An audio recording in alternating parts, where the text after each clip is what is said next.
The Earnestly Speaking podcast is a show that is founded on free-flowing conversation and may at times venture into mature subjects. Listener discretion is advised. Yeah, Earnestly Speaking podcast.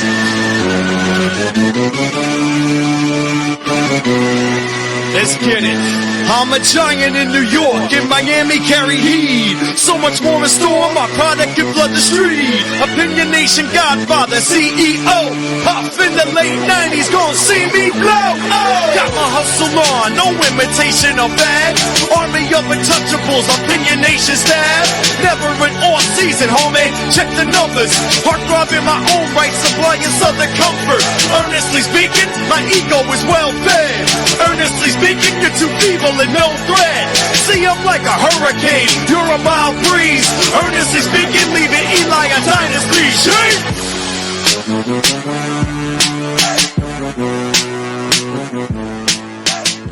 Earnestly Podcast coming to you March 17th, 2024. It is St. Patrick's Day here. Here and everywhere. So to all those who celebrate happy St. Patrick's Day to you. Please be safe, drink, but don't drive. Use Uber, use your Lyfts. Get a designated driver. Be responsible. We got people out there on the streets that are trying to live their lives, and you don't want to be destroyed by incessant or really dumb decisions people make because of drinking. And I get it. But anyway, how you guys doing? First solo pod in a little bit. It's a little over a week, I think. A couple things I want to get into here. You know what I mean? I mean, obviously we've been doing a lot of guests as of late. It's been phenomenal. But sometimes you want to get in and get some things out that I couldn't necessarily get out with the show with guests on there. But a lot of things I want to talk about today. Like I said, things are okay. Things are okay. I've had a really interesting, very adventurous few days in terms of seeing family and whatnot. This past Thursday, I went to visit my grandmother on my dad's side. She has dementia. She's 89 years old. You wouldn't think so though if you look at her. She looks fantastic. Like she looks like $1 million. Her smile still beautiful as ever. Her skin is clear. But she does have dementia, and it has advanced. And it's been hard for me to see her often because of my schedule, my work schedule, my wife's schedule, and having to navigate that. I could take my kids to see her too sometimes, but my kids are very wild, and I didn't want that environment there, because it would probably number one, she's in a nursing home, so having my kids there who are one kid's ADHD and both very hyper, and that would be a disaster. So I had to find a way to go at a time where the kids were in school. I have a few hours myself, which I did. My mom and I drove down there early Thursday morning, about 8:30 in the morning. Drove down to Miami, spent an hour away from the house. We spent about 2 hours down there, had a good time. She was pretty alert for the most part. She was actually the most alert when she was talking about food, like when it was approaching lunchtime, and she got very alert at that time. But she's in good spirits. She really is. Like I said, you wouldn't think she's sick, but of course she's dementia. It rots the brain, obviously, and it's all cognitive stuff and whatnot. And I'm gonna make a point to try to visit there more often as much as I can. Going forward until obviously things do get to a crescendo there. Because I haven't really prioritized that, honestly. And as I said, I don't want to. It's just the fact that, again, the schedules and all that. It's like I said, you're getting so involved in bogged down in your own life and whatnot that you forget that there are people out there also living, and you gotta be very careful. You gotta make sure to try to find a way. I know this is a theme I've said a lot in the show about trying to stay in touch with people you love, you care about. It's tough. It really is, because people do fall down the crack sometimes. I get it. I totally get it. We don't want to do with family, especially too, and elders especially too. You want to take as much time as you can while you have them. I don't know how much time you're gonna have with her. I mean, it seems like she'll be here a while because she looks fantastic. But again, you don't know. You just don't know. And she's 89 years old. On top of that too, my dad has been her caretaker pretty much this entire run. And my mom, no, again, my grandmother is obviously different. So my dad's mother. My mom came with me. My mom was very close to my dad still. My mom and dad, despite not getting married, have maintained, especially in the latter half of these years, a very good friendship. And she's still close to my family for the most part. My dad's side of the family too. And I remember her saying this to me when we were leaving. How proud she is of my father and how she's been taking us on, because he is the sole caretaker of my grandmother. People chip in, of course, and whatnot, but he's the one that's doing everything. He's the one that found a nursing home, do all this, the financials, all that stuff. He's in charge of that. And I remember telling him when she was leaving how proud he was of her. And it's funny because like we don't think about this stuff. We don't think about the days of when we have our parents, and there'll be days if they're still, God willing, still alive, that they may be time where you may have to take care of them, and how much care is required to do that. And seeing my dad and just head first, and this is his only priority now. My dad's not married anymore. He's been married 3 times, and all unfortunate in divorce. But him committing to this is his sole priority, is taking care of his mother. And I gotta tell you, I get teary eyed now, because I think for me, because I'm a little more removed from it, because of my own family and taking care of my own thing. I'm reminded when I go down there, talking to him and seeing him taking care of my grandmother, just how impactful and just how amazing he is and what he's done. It's incredible. And it's come with a lot of challenges too. Also, it's obviously, I'm sure it's draining to him. It's mentally draining, but he does it. He loves his mom. I appreciate that. I really do. I think it's amazing. So being on there, it was good. Then Friday, left work early because I wasn't feeling anyway that day. I was a little lightheaded.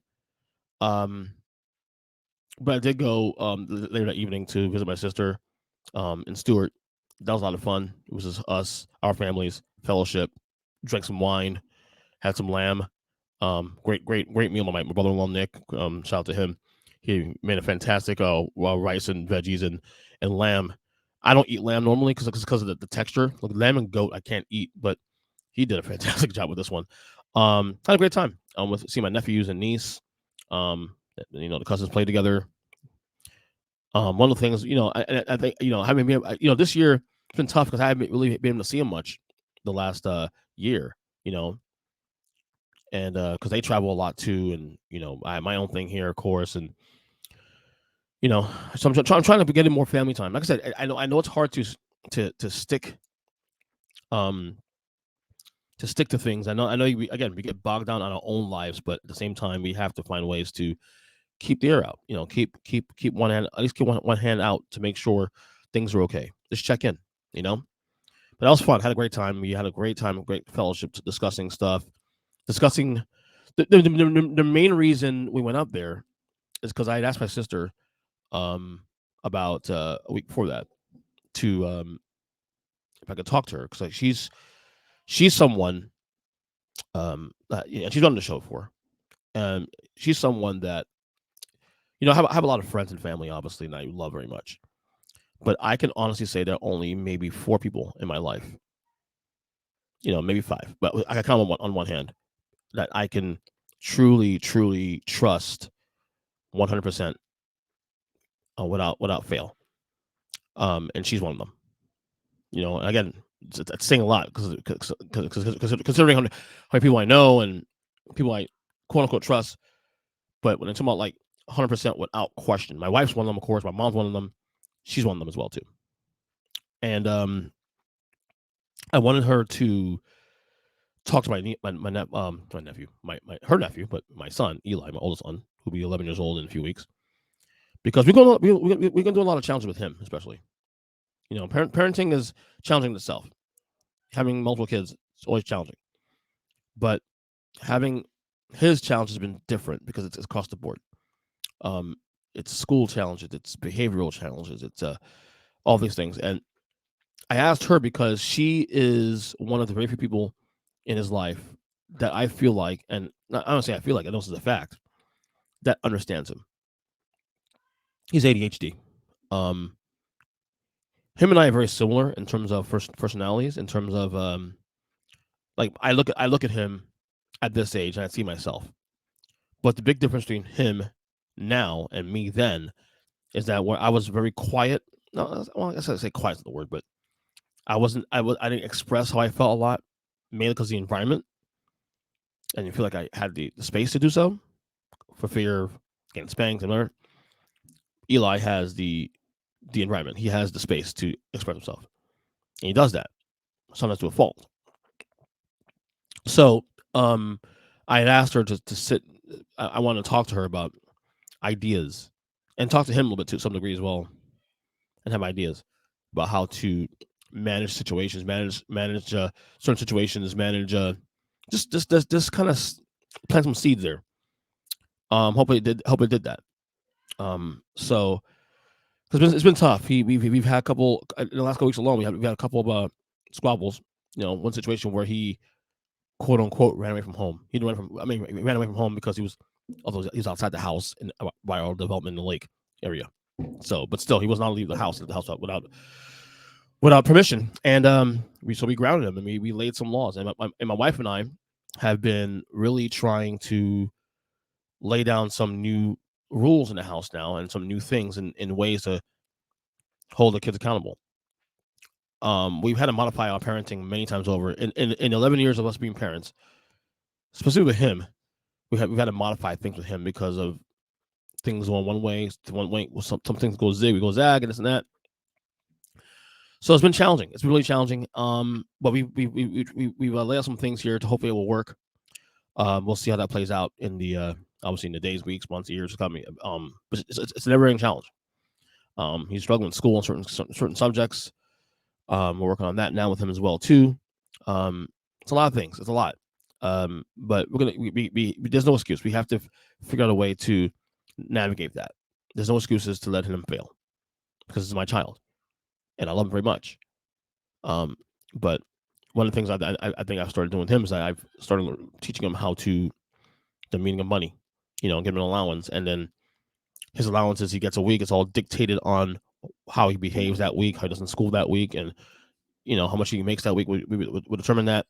So we're trying new things.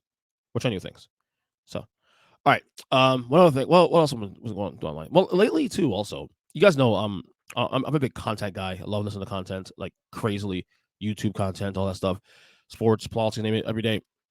But I've been taking a little bit of backseat on that as of late. And for a while too, like probably about a month or so, I haven't been as day to day on my sports content in terms of like listen to every damn thing, every show I need to listen to, and politics too, same thing. And I think this happened right after I had my little scare in late January. But what I have been doing lately in a lot of ways is I've been listening to a lot of music again. You guys know obviously I love sports and all my little stuff I dive into, wrestling and all those things I enjoy.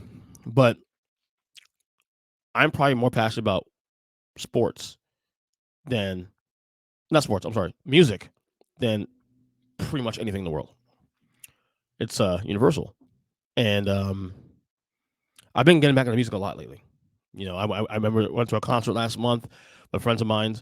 Went to Orlando to see one of my favorite bands of all time, Fear Factory, with Machine Head.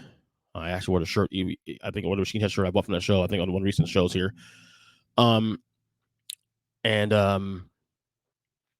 listening to a lot of music lately. Like I've been going like it feels like 1997, 98 again. With CDs in my car and all that. Listen to a lot of DMX lately. There's a lot of Fear Factory lately. I've been spending a lot of time listening to music, and I don't know. It's kind of helped me navigate some of these stress things because much as I love listening about politics, love listening about sports and all that. A lot of that stuff sometimes is not even important. Half the stuff there are not important. They're just talking points, and they become triggering and become it's an imbalance. And I would argue that part of the reason why I had that little scare in late January was probably because of that. You have injecting that stuff in my system over and over and over and over and over again, and not knowingly thinking that stuff is triggering. So music has come back to the forefront of my house again. I'm diving into old records, and not as the typical artist into my top artists into. I'm gone into the bag a little bit. Listen to old bands I used to be heavily into, artists, hip hop artists I used to be heavily into. It's been great, and it's been very settling for me too in a lot of ways. Listen, go in the car and instead put on a podcast all the time. Put on some music.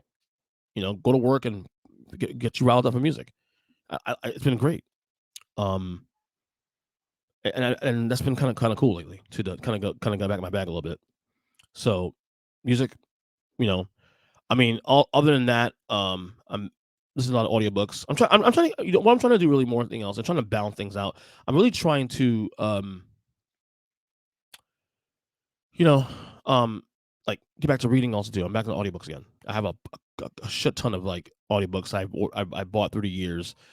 I haven't finished yet, or also with content. Also, with I told you guys I'm watching Sopranos, finishing shows I started years ago. I have not finished yet. So there's a lot of things. I'm actually prioritizing content that are more enjoyable and not necessarily day to day, as opposed to the stuff that are, So, and music's one of those things too. Also, that I'm enjoying again, and it's really relaxed me and really, spark some things here as of late. I'll tell you one thing that has not really sparked me as of late is daylight savings time. I have been struggling with daylight savings time. And it's funny because it never really bothered me for years growing up. 40-something years, it didn't bother me. And it wasn't until the last maybe 2 cycles. Last year, October, when we fell back, and then this past week when we fell forward. And both situations were, I know back in October when we fell back, it took me a good 3 weeks before I felt comfortable with the time change. And not even 5 months later, 6 months later, we're going to call it, we're falling forward now. And this thing has thrown me off. This past week has been weird. I'll tell you what, for example, so I have to wake up about 7 o'clock in the morning to 7:30 in the morning to take my kids to school and then go to work. And my son, half the time, Logan, my youngest son, likes to wake up earlier than that. Sometimes 6:30 in the morning, 6:15, 6:30 in the morning. And he'll dress himself up for school and all that stuff. He's that independent. He's really good about that. But the first couple of days leading out of that, he would sleep in. Not because he wanted to, but his body thought that it was still 5 o'clock in the morning because it was still dark outside. So there's been a couple of days this week where we got to rush out of the house because the entire house was quiet. We're thinking it's like it's a 6 in the morning or whatever, 5:30 in the morning, when in fact it's actually 7:30 in the morning, and we had to get off our ass and go to school and go to work. And it's been a struggle for me, especially for the last week, to readjust now to what I had weeks to adjust to in October. Now I got to readjust again, and we got to do this again in 6 months. 6 months also as well. So daylight savings time has been such a bitch for me. It's really been bad. It is what it is. And again, I know why it exists. I've done the research. I know why it's a thing, but I wish we could just do away with it, honestly. And for the record, I'll say it again. I'm still the same guy that prefers, when we fall back and it gets dark early. But again, that's because of personal nostalgic reasons. Because as a kid, grew up in New York, if it got dark early in the day, that means that Christmas time, the holidays are around the corner. That's why. But I do see the value in the daylight staying out later. Especially for my kids. They get to go outside longer and get energy out and all that stuff. But yeah, I guess now, with this affecting me now, this is one of the latest signs of me aging. I'll be 44 in less than 2 months. So, all right, one last thing to get out of here. It's gonna be a little bit of shorter, one of the shorter end pods here. But we saw the news yesterday. Breaking news. I actually put up a little YouTube short on my reaction. But Justin Fields, the Bears officially traded Justin Fields to the Steelers for a 6th-round pick, which could be a 4th-round pick depending on how many snaps he plays. I think next year. And like I said, I did like a 1-minute YouTube short on my YouTube page. You can check it out at youtube.com/Earnest Christian. This is a steal. This is actually a steal for the Steelers because Yes, they got Russell Wilson too, but there's nothing wrong with having options. You got two quarterbacks right now that essentially on 1 year deals. Like Russell Wilson's on a 1 year deal right now with the Steelers. Justin Fields, I think, is on last year's rookie deal, so they could extend him at any point. And the word is that for right now, Russell Wilson will be the starting quarterback heading into camp. Now, whether that changes or not going forward, I don't know what happens. But I'm so fascinated by the situation because I believe that both these guys still have opportunities here. I don't think Russell Wilson's done as a starting quarterback in the league yet. I think this is, but I will say this is probably his last chance to really make a splash again. I think Justin Fields still has the talent, and he's still obviously young enough to make a splash. And he, depending on how things play out in camp, of course, can still find his way to being a top tier quarterback in the league if the opportunity presents itself, if he does the job. I don't begrudge the Bears for doing this because I said even leading up to this that the Bears had to, the opportunity, not saying had to, but the Bears, the opportunity to reset when you didn't have to reset, the opportunity to reset, have number one pick in the draft in a quarterback deep draft, and the guy like Caleb Williams, who's going to be number one pick in the draft most likely, and his upside, some of the optics kind of weird. His upside is just too good not to take a chance on. And also the economic factor where the Bears can now start over again and reset and have a quarterback on a rookie deal for another 4 years. I did want to see the Fields things see it through. I didn't want to see I didn't want Fields to see it through in Chicago, but at the same time, the finances I think were ultimately what did this in because Justin Fields is due a new contract within the next year, and either you pay him, lose the opportunity, or you go the other way and get the reset another 4 years with another quarterback, and hopefully that's the quarterback you believe in going forward. So I think the Bears made the right choice. What I think the Bears screwed up here is that I think they mismanaged the market. They waited too long. I don't know what numbers, what offers were out there for Fields initially, but it had been better than what they got here with the Steelers. So the Steelers won here. And the reason the Steelers won here too, especially too, is because of this. They need a quarterback.